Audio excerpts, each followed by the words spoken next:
మధురం నీ వాక్యం నా త్రోవకు దీపం నీ వాక్యం.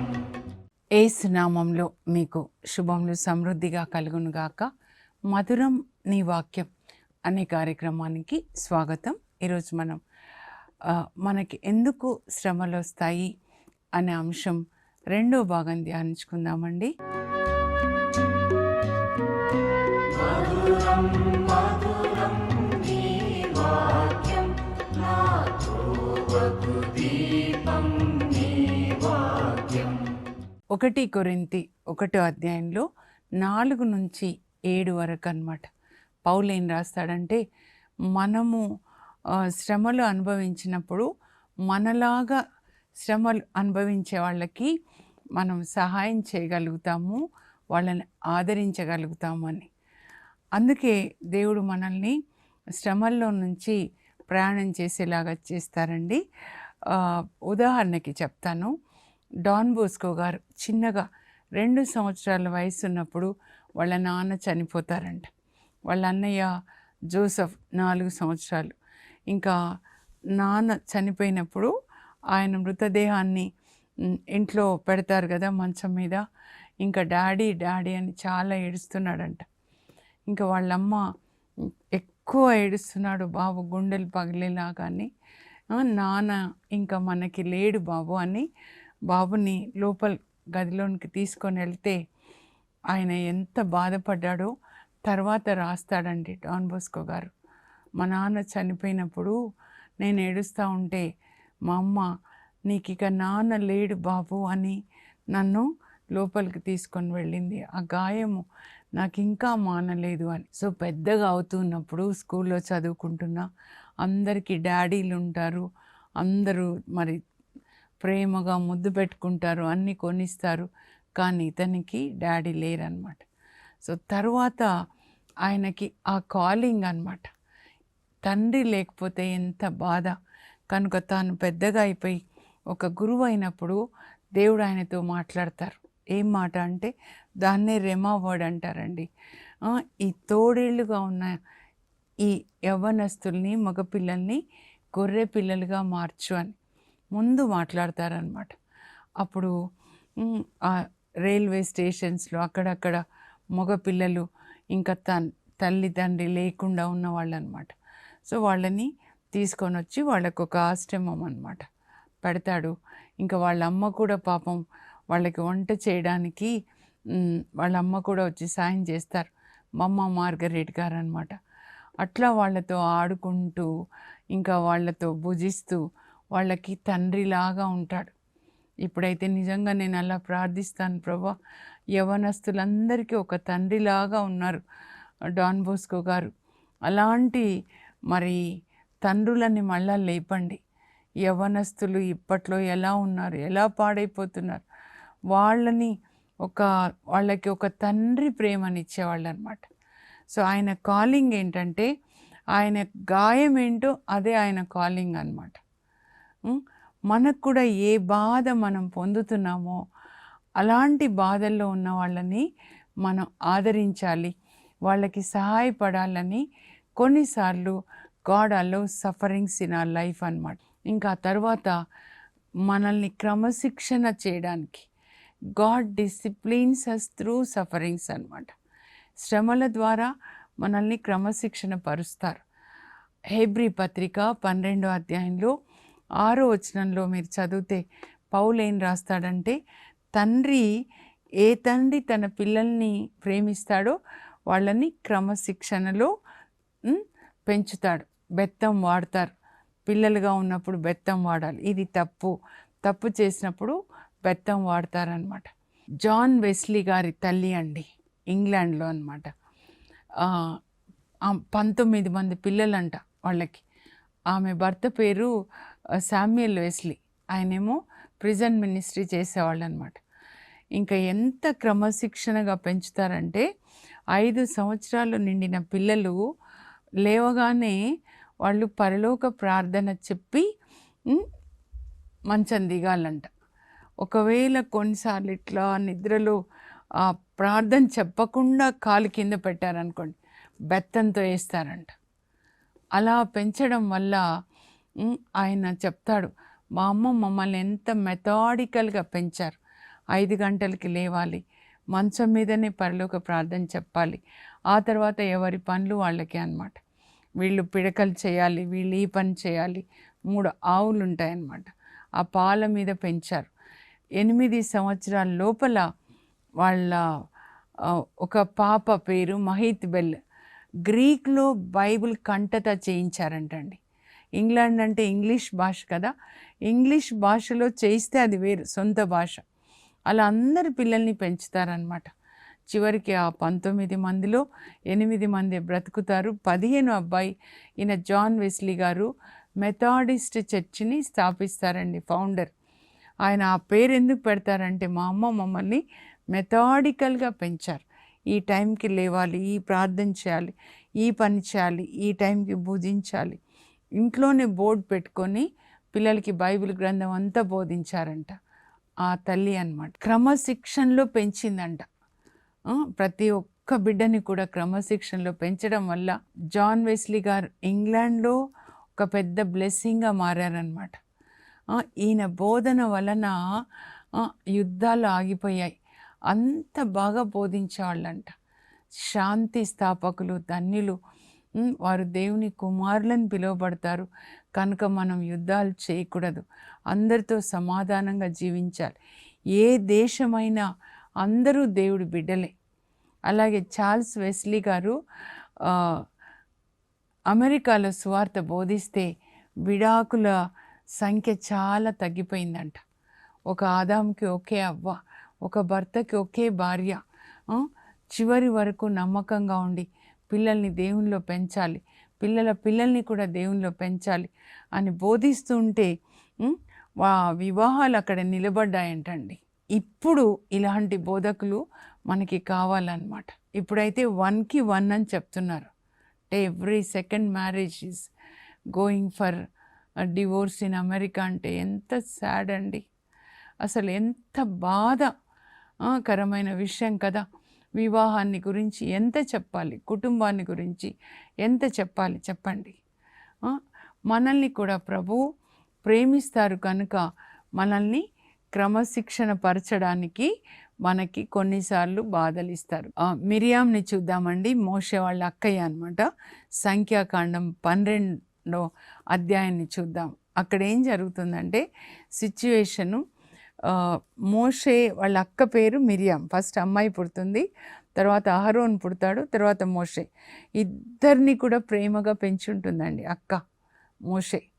కనుకనే నేను అనుకుంటాను, ఎడారి ప్రయాణంలో మోషే వయస్సు దేవుడు పిలిచినప్పుడు నిర్గమకాండం 3వ అధ్యాయంలో 80 సంవత్సరాలు, వాళ్ళ అన్నయ్య వయసు అహరోన్ 84, అంటే అక్క వయసు దాదాపు 90 అట్లా ఉండొచ్చు కదా. తమ్ముళ్ళ కొరకు పెళ్ళి కూడా చేసుకోకుండా మరి వాళ్ళని కాపాడుతూ ఉండొచ్చు అన్నమాట. అయితే ఒకసారి దేవుడు మాట్లాడేటప్పుడు, ఎప్పుడు మాట్లాడిన సంఖ్యాకాండంలో కానీ ఈ ఎడారి ప్రయాణంలో మేఘ రూపంలో ఆయన వస్తారు. అక్కడ గుడారంలో మరి ఆ మందసం మీద, కరుణాపీఠం మీదకి ఆయన వస్తారు. వచ్చినప్పుడు మోషేతో మాట్లాడతారనమాట. అప్పుడు మిరియాం ఏమంటుందంటే, ఇంకా పెద్ద తమ్ముడు ఉన్నాడు కదా, ఏంటి దేవుడు మోషేతోనే మాట్లాడతాడా, మాతో మాట్లాడడా? ఈమె కూడా ప్రవక్తి అనమాట. నిర్గమకాండం 15:20లో దేవుడు ఇజ్రాయేల్ ప్రజల్ని ఎర్ర సముద్రాన్ని దాటించిన తర్వాత కృతజ్ఞతగా పాట పాడతాడండి. ఎంత బాగుంటుందో. మోషే వాళ్ళ అమ్మ నేర్పించిన పాటలు, బైబిల్ గ్రంథంలో మొదటిసారి పాటలు అంటే వీళ్ళ పాటలే అన్నమాట. ఎంత బాగుంటుంది. యావే మాకు యుద్ధశూరుడు, మా ఆశ్రయం, మా పక్షాన యుద్ధం చేసే దేవుడు. చక్కటి పాట. నేను కొన్నిసార్లు ఉదయం లేచినప్పుడు అది చదువుకుంటానన్నమాట. నా నోటితో నేను అవి పలుకుతాను. తర్వాత ఆమె కూడా అన్నమాట. మోషే మరి అహరోను ఈ పురుషులందరూ దేవుని స్తుతిస్తూ ఉంటే అప్పుడు స్త్రీలందరూ కూడా మరి దేవుని స్తుతిస్తారనమాట. వీళ్ళకి వర్షిప్ లీడర్ ఎవరు అంటే మిరియాము అనమాట. మిరియాము తంబుర తీసుకొని నాట్యం ఆడుతూ దేవుని స్తుతిస్తూ దేవునికి వందనాలు చెప్తుందన్నమాట.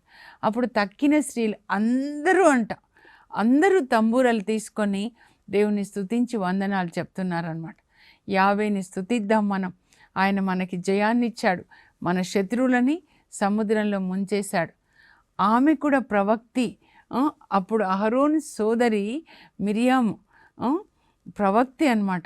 ఆమె నాట్యం ఆడుతూ దేవుని స్తుతించి, అంటే ప్రవక్తి అంటే ఆమెతో కూడా దేవుడు మాట్లాడుతున్నాడు. ఆమె కూడా ఆ సందేశాన్ని ప్రజలకు ఇస్తుంది, కానీ అది రికార్డ్ చేయలేదండి. ఏ సందేశం అని రికార్డ్ చేయలేదు. మోషేతో దేవుడు మాట్లాడుతున్నప్పుడు గుడారంలో అప్పుడు ఈ మిరియాం ఏమంటుందంటే వాళ్ళ పెద్ద తమ్ముడు అహరోన్తో, ఏంటి దేవుడు మోషేతోనే మాట్లాడతాడా, మాతో మాట్లాడా అని. ఆమెకి ఇంకొకటి ఏంటంటే, మోషే ఇజ్రాయేల్ అమ్మాయిని చేసుకోలేదు, మిద్యాన్కి పారిపోయాడు కదా. మిద్యాను పురోహితుడు ఇత్రో వాళ్ళ కుమార్తెను పెళ్లి చేసుకుంటాడనమాట. సిప్పోరా ఆమె పేరు.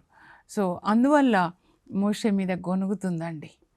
అప్పుడు దేవుడు వెంటనే ఎప్పుడైతే ఈమె గొనుగుతుందో, వాళ్ళు ఎక్కడున్నారో మరి మోషేకి చెప్తాడు, మీ అక్కయ్యని మీ అన్నయ్యని ఇక్కడికి తీసుకొనిరా. గుడారం దగ్గర వచ్చి వాళ్ళు నిలబడతారు. అప్పుడు దేవుడు మాట్లాడతారనమాట.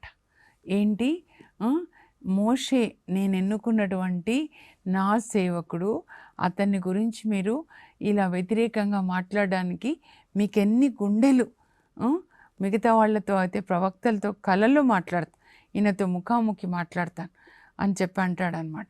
అలాంటి మోషే గురించి మాట్లాడడానికి వ్యతిరేకంగా మీకు ఎన్ని గుండెలు అని చెప్పి దేవుడు మాట్లాడి ఇంకా అక్కడి నుంచి అదృశ్యం అయిపోతాడంట. అప్పుడు మిరియాంకి కుష్ఠ వస్తుందన్నమాట. అప్పుడు ఇంకా వెంటనే అహరోన్ అంటాడు, అంటే మిరియాం మాట్లాడుతుంటే అహరోన్ వినుంటాడనమాట. అప్పుడు అహరోను మోషేతో అంటాడు, అయ్యా ఇదిగో మేము పాపం చేశాము ఇలా మాట్లాడడం వల్ల. అక్క చూడు ఇప్పుడు కుష్ఠ వచ్చేస్తుంది అనమాట. కుష్ఠ వస్తే ఇదో ఎట్లా ఉంది ఇప్పుడు అక్కని చూస్తుంటే, అంటే చచ్చిపోయి పుట్టిన పిండం లాగా ఉందయ్యా, మేము పాపం కట్టుకున్నాం, మా తెలివి తక్కువ పని వల్ల మమ్మల్ని క్షమించండి అంటే వెంటనే మోషే దేవునికి ప్రార్థన చేస్తాడు, అక్కని మన్నించండి అని చెప్పి ప్రార్థిస్తాడు. అప్పుడు దేవుడు ఏమంటారంటే, ఒకవేళ మీ నాన్న మీ అక్క ముఖం మీద ఉమ్మేశాడు అనుకో, అప్పుడు ఆమె ఒక వారం రోజులు మరి కనపడకుండా ఉంటుంది కదా శిబిరానికి దూరంగా అని అంటాడు. అంటే ఆమెని ఇప్పుడు కుష్ఠ వచ్చింది, అందరూ ఒక చోట ఉన్నారనమాట. సో ఆమెని దూరంగా పంపించేస్తారు, శిబిరానికి దూరంగా. ఆ కుష్ఠ పోయిన తర్వాత మళ్ళీ తీసుకొస్తారు. అంటే ఒక ప్రవక్తి అలా శిబిరం నుంచి దూరంగా పంపివేయబడినప్పుడు ఆమెకి మరి ఎంత బాధ కదండి. కానీ దేవుడు డిసిప్లిన్ చేయడానికి అనమాట. దైవజనుల గురించి వ్యతిరేకంగా మాట్లాడుతూ ఉంటారు. ఇక్కడే చూడండి, ఇంకా 105వ కీర్తన 15వ వచనంలో కూడా ఏమని రాయబడి ఉంటుందంటే, నేను అభిషేకించిన వారిని మీరు ముట్టుకొనకండి, నా ప్రవక్తలకు మీరు హాని చేయకూడదు. ఎందుకనంటే ఆ అభిషేకాన్ని అనమాట దేవుడు, ఆ అభిషేకాన్ని ఆమె హిట్ చేసింది అనమాట. కనుక క్రమశిక్షణ కొరకు దేవుడు ఆమెకి శిక్ష ఇస్తారనమాట. మనల్ని కూడా కొన్నిసార్లు దేవుడు క్రమశిక్షణ కొరకు సరి చేస్తాడు. గొర్రెలు ఇలా వెళ్తున్నప్పుడు కొంచెం పక్కకు వస్తే అప్పుడు గొర్రెల కాపరి బెత్తంతో ఇలా ఇలా కొడుతుంటాడు కదా. అప్పుడు కొంతమంది ఏం అడుగుతారంటే, మేమెంత నీతిగా ఉంటే మాకే దెబ్బలు పడుతున్నాయి, అవతల వాళ్ళు ఎంత దుష్టులుగా ఉన్నారు, వాళ్ళు ఎంత సుఖంగా ఉన్నారు. ఇప్పుడు నేనేం చెప్తా అంటే, మనం యేసుప్రభు మందలో ఉన్నాము అమ్మా. యేసుప్రభు ఏం కోరుకుంటారంటే, మనందరం ఆయనలాగా ఉండాలని కోరుకుంటారు. ఆయన ఊహల్లో మనందరము దేవుని చేతి పని కనుక యేసుప్రభులాగా ఉండాలని కోరుకుంటారు. కానీ వాళ్ళు సైతాన్ మందలో ఉన్నారు. సైతాన్ మంద అవినీతి పనులు, తినుట త్రాగుట. కానీ తర్వాత ఎక్కడికి వెళ్తారు వాళ్ళు? ధనవంతుడు ఎక్కడికి వెళ్ళారు చూడండి, నరకానికి వెళ్తారు. మనము పరలోకానికి వెళ్తున్నాం, జీవ మార్గంలో ఉన్నాం. ఇరుకు మార్గం అన్నమాట. ఇరుకు మార్గం కాబట్టి అందులోంచి పక్కకి వెళ్ళకూడదన్నమాట. అలా డిసిప్లిన్ యోనా విషయంలో కూడా అలాగే డిసిప్లిన్. దేవుడు చెప్తారు, నీనవేకి వెళ్ళి నువ్వు వాక్యం చెప్పు అని చెప్పి. కానీ ఆయనకి ఇష్టం ఉండదు. ఆయన సొంత పని మీద వేరే చోట తర్షీష్ వెళ్ళడానికి టికెట్ కొనుక్కొని ఓడలో కూర్చుంటాడు. అప్పుడు దేవుడు ఏం చేస్తారు, తుఫాన్ని ఇస్తారనమాట. ఆ తర్వాత ఎందుకు ఇలా తుఫాన్ అంటే దేవుడు చెప్తారు, మరి ఎలా తీస్తారు ప్రభా అంటే, నేను సముద్రంలో పడేస్తే నేను ఈ తుఫాన్ని తీసేస్తాను. అలాగే మరి తోటి ప్రయాణికులు, నావికుడు ఇంకా పడేస్తారు ఆయనని. అప్పుడు ఆయన చేపని ఆజ్ఞాపిస్తారు, మింగమని అన్నమాట. చేప కడుపులో ఆయన ప్రార్థన చేస్తాడనమాట. ప్రభా నేను ఇక్కడ కింది వరకు వెళ్ళిపోయాను, సముద్రంలో పర్వతాల వరకు నేను వెళ్ళిపోయినాను నాన్న. నేను చీకటిలో కలిసిపోతే నీకేం ఇదవుతుంది. నువ్వు నన్ను కాపాడితే నిన్ను పాడి నేను స్తుతించి నేను పాటలు పాడతాను.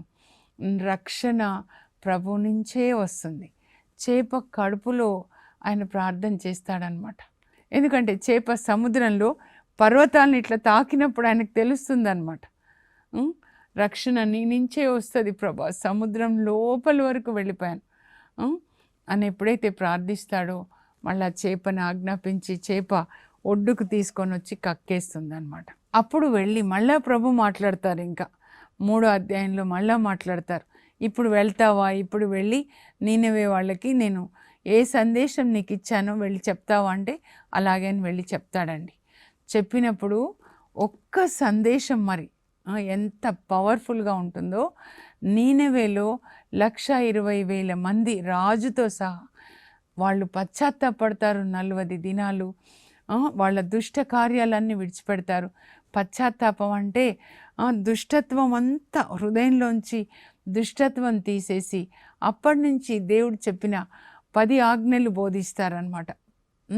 పాత నిబంధనలో వాళ్ళు బోధించేది ముఖ్యమైనది 10 ఆజ్ఞలు. వాళ్ళు అప్పటి నుంచి వాళ్ళు నీతిగా జీవించడం ప్రారంభిస్తారు. అంటే ఒక్క ప్రవక్త దేవుని యొక్క చిత్తం చేసినందుకు ఒక పెద్ద పట్టణం నీనెవే రక్షించబడింది. కానీ ముందు ఆయన ఇష్టపడలేదు.